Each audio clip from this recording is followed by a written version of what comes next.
y en este especial vamos a transitar distintas miradas, cómo se va construyendo y reconstruyendo, ¿no? San Martín. Y es muy, muy rico cada uno de esos aportes y de esos enfoques, más los que se fueron dando en estos últimos años, tomando, ¿no? De lo que es la apertura de este siglo. Quizá tiene que ver eso, ¿no? Con una reconstrucción a partir de las cenizas, ¿no? De referencias en las que encontrarse. Y una de ellas fue San Martín. Y toda la actividad cinematográfica que hay orgullosamente en nuestro país, a pesar de que se pueden escuchar algunas declaraciones de gente que vive del cine, por ejemplo, ¿no?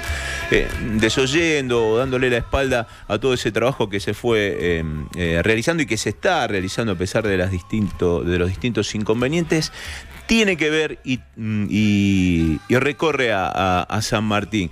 Agradecemos que esté en línea Leandro Ipiña, realizador audiovisual, cineasta, el Revolución Cruce de los Andes, ¿no? La gran peli sobre San Martín. Vamos a hablar de ello. Vamos a hablar de Combate de San Lorenzo, ¿no? La docuficción que la precedió.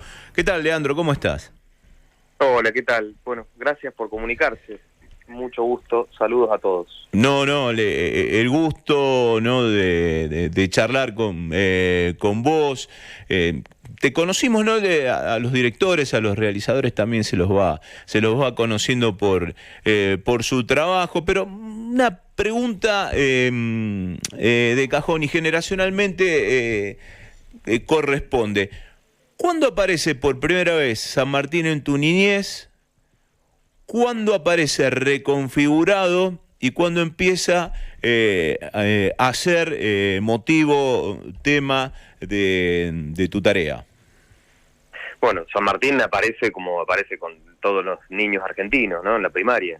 O sea, un poco desde la más tierna edad, ¿no? Aparece en figuras escolares, a la manera de Villiquen, ¿cierto? Yo soy del 78, imagínate, pasé... Mi infancia fue en los 80 escolarizado, o sea que esa era la figura sanmartiniana, panteón de héroes, muy acartonado, nombres de lugares, fechas, batallas, etcétera, nada extraño. Lo que sí sucedió en algún punto es que bastante joven, di con algunos libros de historia muy interesantes que de alguna manera me contaron la historia un poco de manera un poco más interesante, ¿no? Entonces, bueno, me interesé bastante. ¿Cuáles, por ejemplo, Leandro? Mira, de movida, los libros de Mitre. leí el San Martín de Mitre y es bastante diferente a lo que a la cosa que se le endilga después, ¿no? Obviamente, digamos, tiene que ver con toda una cuestión ideológica, de momento, tiene que ver también con los revisionistas, digamos, etcétera, pero hay algo de la forma de narrar y hay una épica tan enorme en la forma en que Mitre lo retrata que es fascinante. O sea, después se reduce a lo que son estas postales escolares, digamos, pero la verdad que no es eso. Y bueno, sí, también...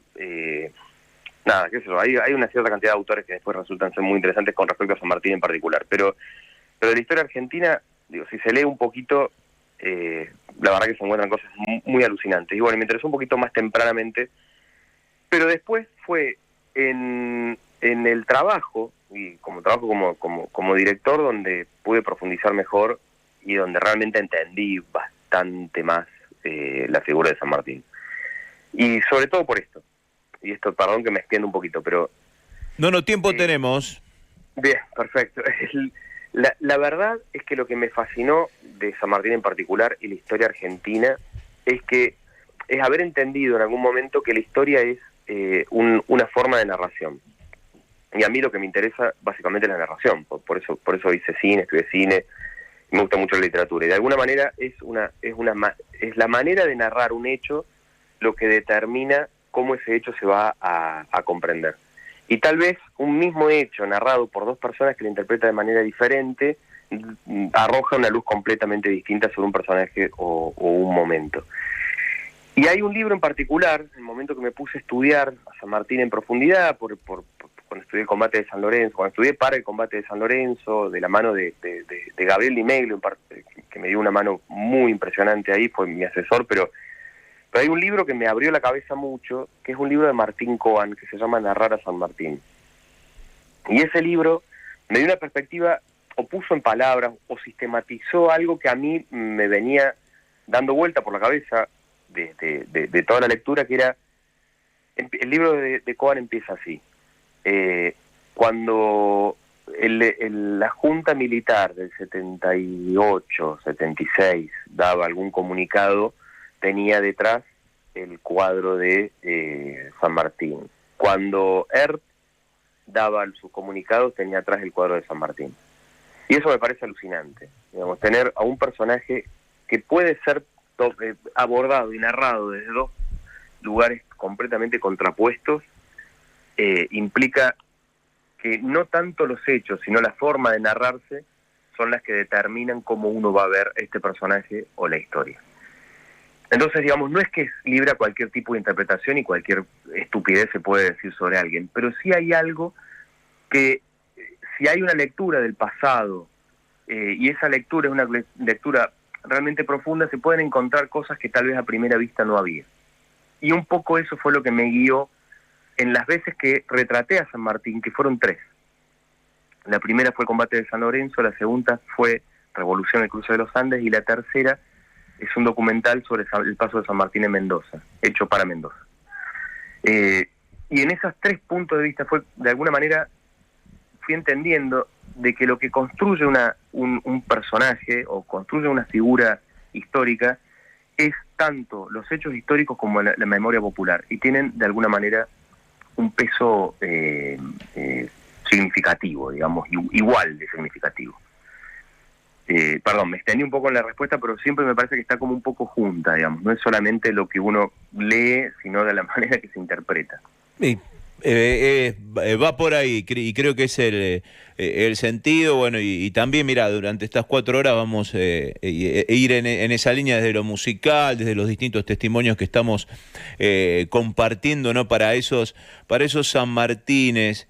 Sí, lo que uno va notando, ¿no? Es una relación de nobleza para el que aborda San Martín, desde el más amplio abanico ideológico, ¿no? Hay una nobleza, el que se mete, sea el enfoque que sea, lo hace de esa forma, ¿eh? Sí, es que sí, la verdad que, porque también es San Martín la figura que permite mayor tipo de puntos de vista distintos, porque de alguna manera lo que tuvo San Martín en su vida política, y digo política porque siempre San Martín se lo habla desde el lugar militar, pero en realidad fue un estratega político increíble, y fue extremadamente sinuoso, y tal vez dentro de esa forma sinuosa de moverse en una política muy complicada, muy compleja, es lo que permite hoy también tener distintas interpretaciones. Digamos, es más difícil tener una interpretación diferente sobre Belgrano, de lo que realmente fue,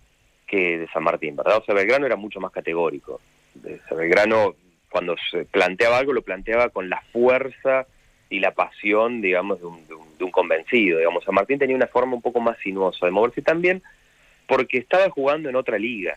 O sea, hay algo de San Martín que está bueno tener en cuenta, que San Martín no tiene que ver con la América, no Argentina, digamos, o no el Río de la Plata. Digamos, es un vehículo, es un tipo netamente americano, y su revolución es una revolución americana, y con el que se estaba midiendo, San Martín se estaba midiendo con el poder central de América Latina, y no el poder central de Buenos Aires, ni era el Alto Perú, digamos, era el Perú, digo, y su fin, y la lógica de toda su campaña era el Perú. O sea, era ir a pelearle directamente el poder a los realistas americanos, no los secundarios. Entonces, si ves toda la campaña y todas las acciones políticas, lo llevan al Perú. Si bien lo quería hacer el virreinato del Río de la Plata, el gobierno central, la verdad es que no lo lograban y eran un poquito más domésticos, digamos. La campaña sanmartinense es la campaña americana real. Entonces es como mucho más fácil, de alguna manera, tomar esa figura de San Martín y interpretarla de diferentes formas, porque es mucho más sinuosa.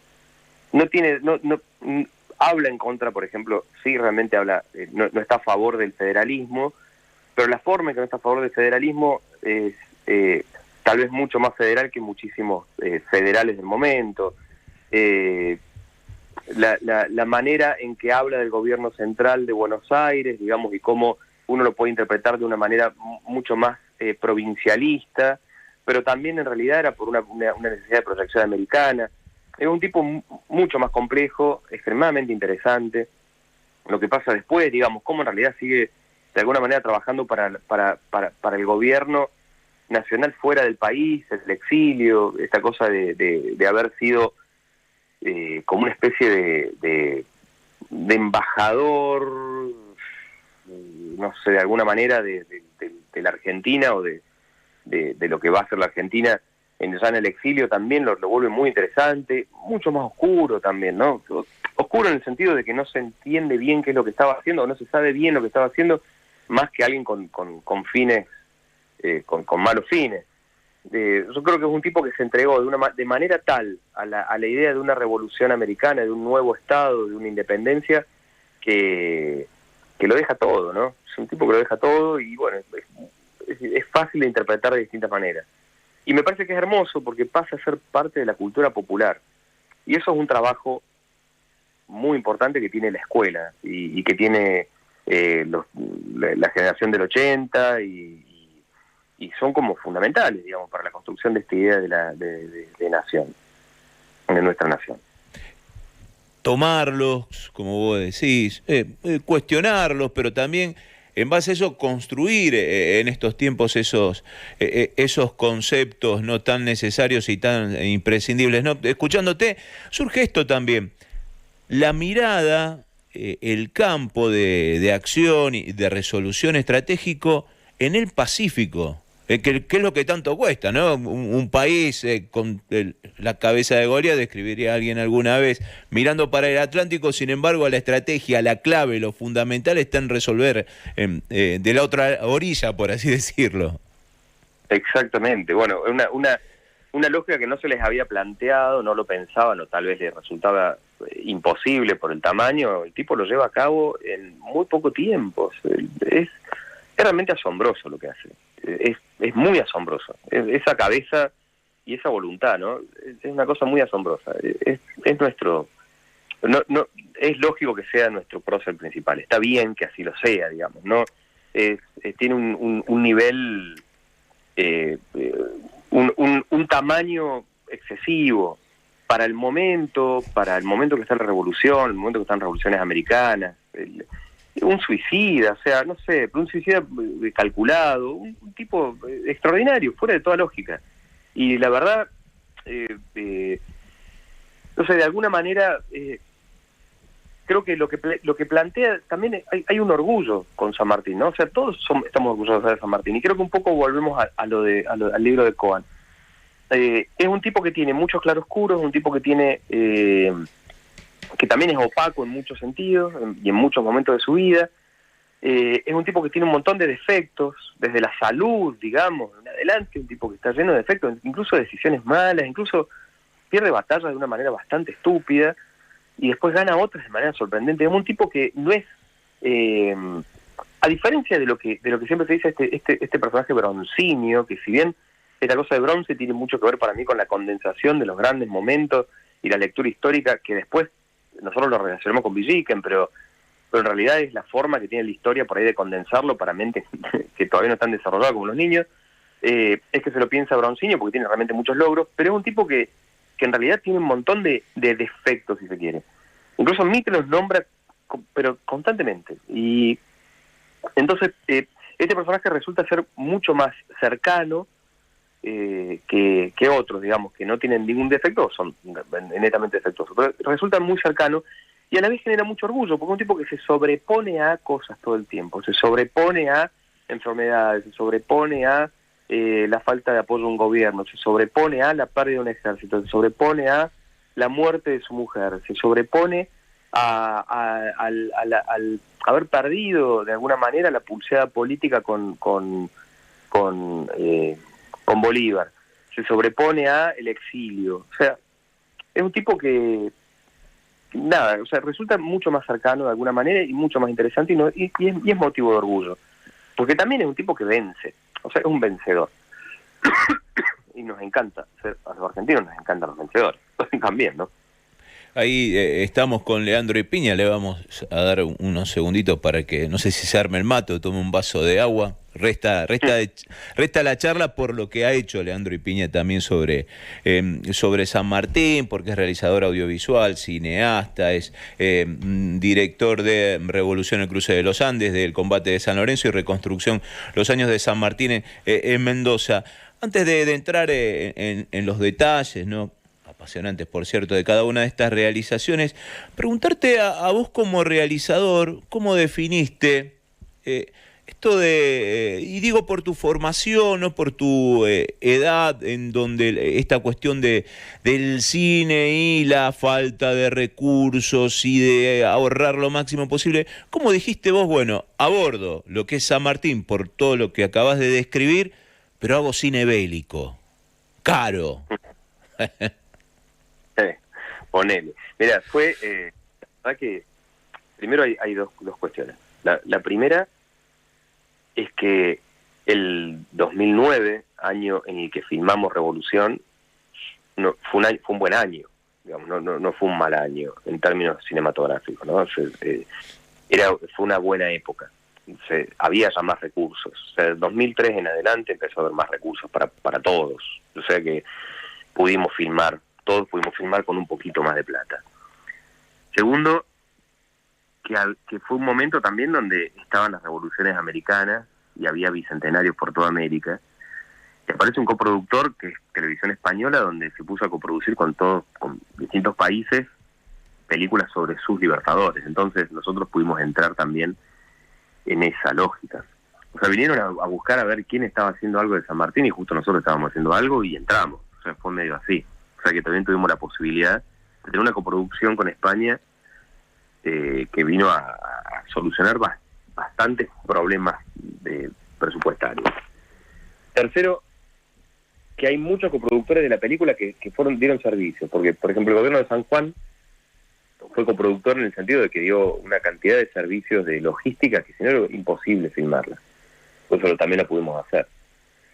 Y había algo del espíritu de revisitar el pasado. No digo revisionista porque no es necesariamente revisionista, pero sí revisitar el pasado en el Bicentenario que nos permitió hacer eso. O sea, uno se olvida de dónde viene, ¿no? Y nosotros veníamos del 2001. O sea, nosotros somos hijos del 2001. Nosotros somos hijos de una etapa del menemismo, donde la verdad que había una cosa ahistórica, por más de que Menem, no sé, se reivindicaba de alguna manera a los caudillos, o por lo menos en la forma o en el discurso, había una cosa histórica en general, y el país sintió la necesidad durante el primer decenio del 2000 de entender qué carajo había pasado y por qué habíamos terminado donde terminamos, ¿no? O sea, después de una debacle uno mira para atrás y dice, che, pero ¿cómo llegamos acá a detonar todo? Y creo que la revisión histórica es fundamental, o revisitar lo histórico. Digo revisión, no digo revisión porque siempre queda como esta connotación de autores que vienen a ver de una manera nueva una figura y a encontrarle los vericuetos para poder transformarlo o acercarlos a la ideología del momento. No digo eso, digo una necesidad de revisitar el pasado para poder comprender cómo se llegó a donde se llegó. Y la verdad, esto viene de la mano de un proceso mucho más grande. El proceso más grande fue Canal Encuentro. Canal Encuentro es un canal que se crea en 2005 y empezamos, porque yo fui director artístico del canal, empezamos a pensar y repensar la comunicación argentina. O sea, ¿por qué? Por ejemplo, yo soy de San Luis. estudié en Córdoba, viví en Córdoba hasta que me vine a trabajar a Buenos Aires. ¿Por qué? Una estupidez, ¿no? Pero ¿por qué yo prendía la televisión y no le daba pelota a el pronóstico del tiempo? Nunca le di pelota. Y cuando vine a Buenos Aires me di cuenta que el pronóstico del tiempo era real, porque en realidad, claro, si te decía que llovía, estaba lloviendo, porque estaba hablando de Buenos Aires. En realidad todo el tiempo se hablaba de Buenos Aires, no se hablaba del interior. No se hablaba del interior, escuché como estoy diciendo del interior, no se hablaba de las provincias. Y las provincias no se hablaban a sí mismas. Entonces, Canal Encuentro fue el primer, un intento potente de hablar desde el federalismo. La mayoría de los que laburábamos ahí éramos del interior del país, éramos de San Luis, de Santa Fe, de Córdoba, de San Juan, digamos, no éramos todos porteños. Y la verdad que ahí hubo una diferencia. Y era pensar el país, pensar la historia del país y pensarla de manera federal. Y la verdad que ese movimiento llevó a que en 2008 filmase El combate de San Lorenzo, que fue un intento que vino desde el principio. O sea, uno de los primeros programas que habíamos pensado fue Batalla de la Independencia. O sea, un programa general, así como muy genérico, se llama Batalla de la Independencia. Empezamos con San Martín, que eran las batallas de la Independencia de San Martín. Después vamos a ir con Belgrano, etcétera. La verdad que lo pudimos hace poco. La primera fue el combate de San Lorenzo, la segunda iba a ser Maipú, y después resultó que Maipú se transformó en Revolución el Cruce de los Andes. Y se transformó por esto, porque hubo una necesidad en ese momento, y nos dimos cuenta de que necesitábamos una película, de que era mejor hacer una película sobre San Martín que hacer un programa de batalla, digamos, y quedarse enfrascado, digamos, en un formato. Y tuvimos la posibilidad de hacerlo. Entonces el movimiento es mucho mayor. Terminamos haciendo eso no solamente porque contamos con el dinero, sino que generamos la posibilidad de contar con ese dinero habiendo hecho pruebas anteriores, que fue en algún punto Canal Encuentro, programa de historia de Canal Encuentro, el combate de San Lorenzo, que tuvo esta ficción en el medio. Pudimos demostrar de alguna manera que se podía hacer, pudimos mostrar a los inversores y pudimos hacer revolución. Ese es un poco el camino y el recorrido. Combate de San Lorenzo, bueno, ya hablamos de realización y de cine, no fue hecho en sí en lo que es el ahora reconocido Campo de la Gloria, ahí en el sur santafesino. La locación, el lugar donde se hace el rodaje fue en provincia de Buenos Aires, pero ¿cómo fue que empezaste a entender? Porque cuando uno la ve, comprende, y el que conoce el lugar, que son 2 canchas de fútbol. En cuanto a dimensión de terrenos, son 15 minutos y son 400 en total entre españoles y un poco más, un poco menos, y entre el bando realista y el bando criollo nacional. Y ¿cómo lograste conceptualizar eso que se nota y es permanente en el documental? Mirá qué bueno lo que decís. Mira, la verdad es que lo primero que me pasó, que eso fue el momento que se me abrieron un poco los ojos, es entender la escala. Esto que vos decís, la escala. Obviamente fui a Campo de la Gloria. El Campo de la Gloria ni siquiera es exactamente el lugar donde sucedieron las cosas, ¿no? O sea, el Campo de la Gloria está como a 200 metros de donde fue. Básicamente porque cuando salieron más para el lado izquierdo, digamos, no estaba justo al frente de donde está el convento. O sea que ahora hay casas, digamos, donde realmente sucede el combate. El Campo de la Gloria es lo que quedó por el ejido urbano. Pero lo primero fue entender la escala. Y la escala es una escala pequeña. No solamente pequeña por lo que pasó, digamos, o por la cantidad de gente, por el lugar, la periferia, sino también porque en ese momento San Martín estaba haciendo una prueba, se le estaba jugando, tratando de mostrar al gobierno central que su idea de profesionalización del ejército daba resultados. Por eso va adelante, digamos, al frente. Es una estupidez, digamos, es algo que es una locura. O sea, nunca un comandante va adelante. O sea, es una locura, pero era la forma que tenía de demostrar y asegurarse de alguna manera que su regimiento iba a hacer lo que necesitaba que hiciera. O sea, era dar el ejemplo a los muchachos de que hay que ir adelante y bancársela. Y la verdad, es realmente, o sea, es una locura lo que hace. Y va adelante. ¿Cómo llego a esta lógica, a este sentido de la escala? Primero, tuve que aprender a entender los planos militares, que son muy interesantes, digamos, está buenísimo, y ver cómo funciona esta transcripción, que es casi una partitura de planos militares, de cómo avanzan las columnas, etcétera. Y eso es abundante, está bueno, y hay un montón de documentación al respecto, y puede de alguna manera reconstruir cómo fue esta escaramuza, digamos, porque en realidad es una escaramuza muy rápida, muy efectiva de San Martín. Es realmente impresionante la claridad que tiene. No es algo extremadamente novedoso en términos militares, sí en el territorio nacional, no afuera, porque esta escaramuza, este tipo de táctica de pinza, ya la había utilizado él en Bailén. Bailén fue una batalla muy grande de los españoles contra los franceses. Él ya lo había utilizado en Bailén y había salido airoso, o sea que ya un poco la entendía, y lo utilizó acá, y fue como muy rápido. ¿Cómo entendí de alguna manera que era esta cosa de la escala? Digo, nosotros, si recorremos nuestras estancias, las estancias jesuíticas, las estancias de los conventos, etcétera, que han quedado, podemos ver que hay el nivel de austeridad es enorme. Y estamos hablando de un pueblo bastante pobre, incluso para los niveles de la época, y de enorme austeridad, y de construcciones muy austeras, y con cosas que fui dando, que obviamente fue Gabriel Di Meglio el que me abrió la puerta a ese documentos, donde lo que se describía era ejércitos muy mal pertrechados, digamos. Lo que viene a hacer San Martín es primero pagarle bien a la soldadesca, que se acuartelen, digamos, que vivan en cuarteles, y hacerles un uniforme más o menos como la gente, porque andaban un poco descalzos. Y eso me dio algo también que para el cine, para el audiovisual es fundamental, que es una clave estética.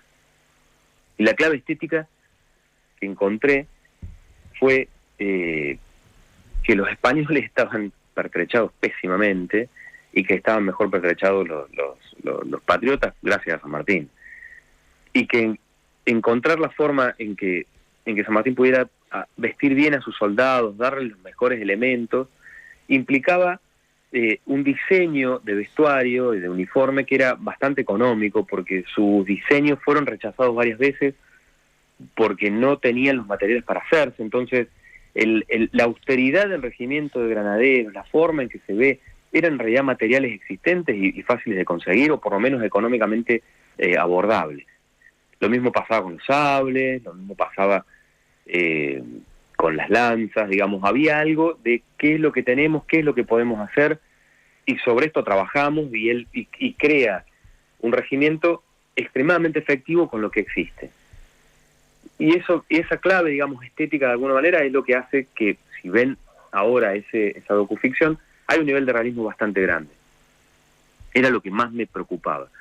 ¿Qué es lo que había detrás de un convento? Bueno, los conventos tenían patios internos. ¿Qué había en esos patios internos? Y básicamente tenían gallinero, por ahí un par de chanchos, y las verduras, digamos, la siembra, digamos, para el consumo interno.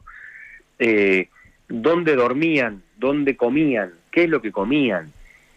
¿Cómo fueron hasta allá? ¿Qué es lo que tenían en el momento? ¿Cuántos días tardaban en el camino real desde el regimiento que había acá en el Retiro hasta el convento? ¿Cómo llegaron hasta allá? O sea, todo eso me dio una escala que en el momento de representarlo dije, bueno, claro, estos tipos salen vestidos con uniformes, con unos ponchos encima, probablemente han pasado calor, transpirado como locos, llenos de tierra, no hay forma de bañarse, no paraban a bañarse, digamos, era algo que tenían que seguir una embarcación que sabían que en algún momento iba a atracar en algún lugar e iba a saquear, porque básicamente lo que hacía estas embarcaciones, que eran embarcaciones bastante chicas, era saquear puertos o lugares donde podían parar y saquear, es una forma de decir saquear, porque también era un ejército u otro, digamos, el que saqueaba lugares. Y la verdad que fue una avanzada muy efectiva, un recorrido muy efectivo, y bueno, y ahí estaban y ahí esperaron una noche tensa sabiendo de que iban a bajar ahí porque no tenían otro lugar, se iban a morir de hambre. Eso me dio una escala. Y sobre esa escala trabajé, y esa representación fue la que encontré, que me sirvió muchísimo, porque la escala que tenía para filmar era muy parecida a la escala de lo que sucedió. Fue aprovechar, digamos, de alguna manera, la lógica de producción con la lógica de la escala real de lo que sucedió. Y en relación, bueno, a lo que fue ya la revolución, ¿no?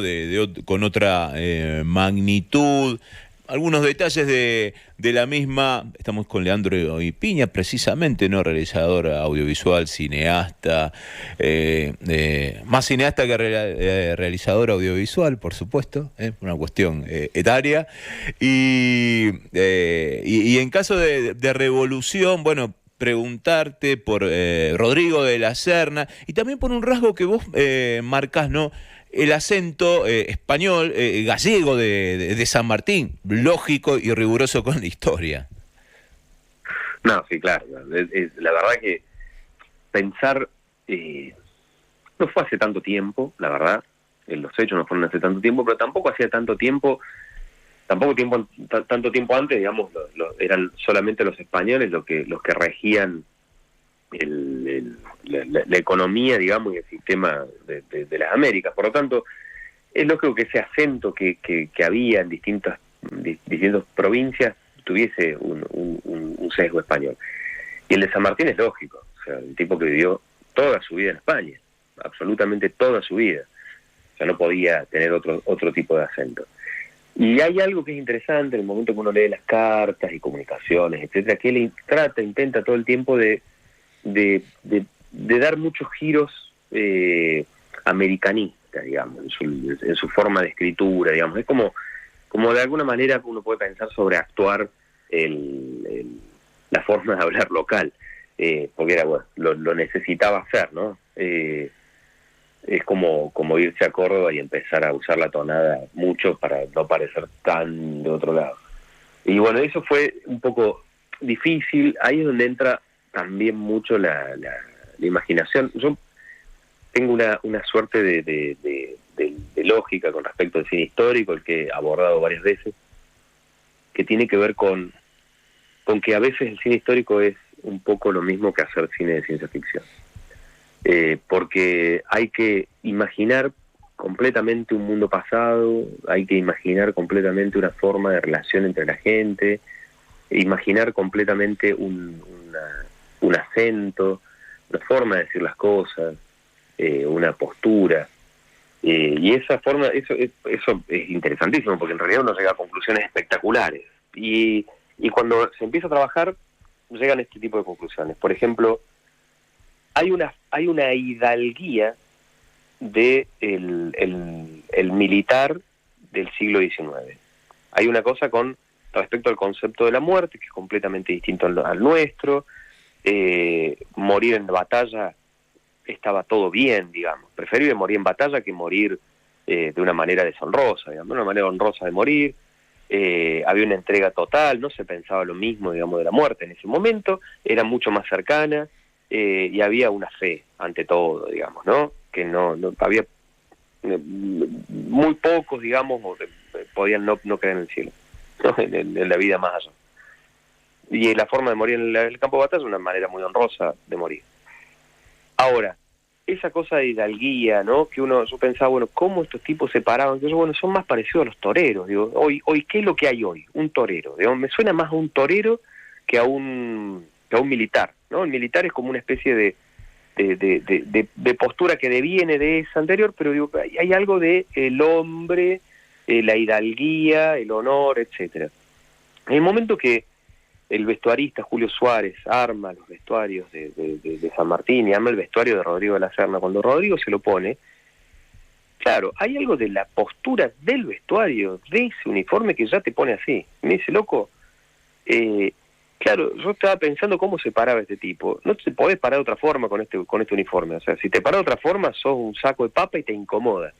Y la verdad que hay algo que todo apunta a lo mismo y todo se traduce y todo lleva a lo mismo. La postura, la forma de caminar, la forma de hablar, digamos, cierta distancia con los demás soldados, digamos, algo que va sucediendo a medida que vas avanzando en en la reconstrucción de este momento histórico. Y todo lleva lo mismo, y todo aporta lo mismo, desde el vestuario, desde el acento, desde, no sé, las botas, digamos, que son cómodas, no son cómodas, cómo sirve. Hay algo de todo eso que lleva a una lógica también, ¿cómo decirlo? O sea, por ahí parece un poco pomposo, es donde entra por ahí un poco el arte también, pero una forma de pensamiento. Hay una forma de pensamiento de esta gente, de ese momento histórico, en el que todo confluye, si se quiere.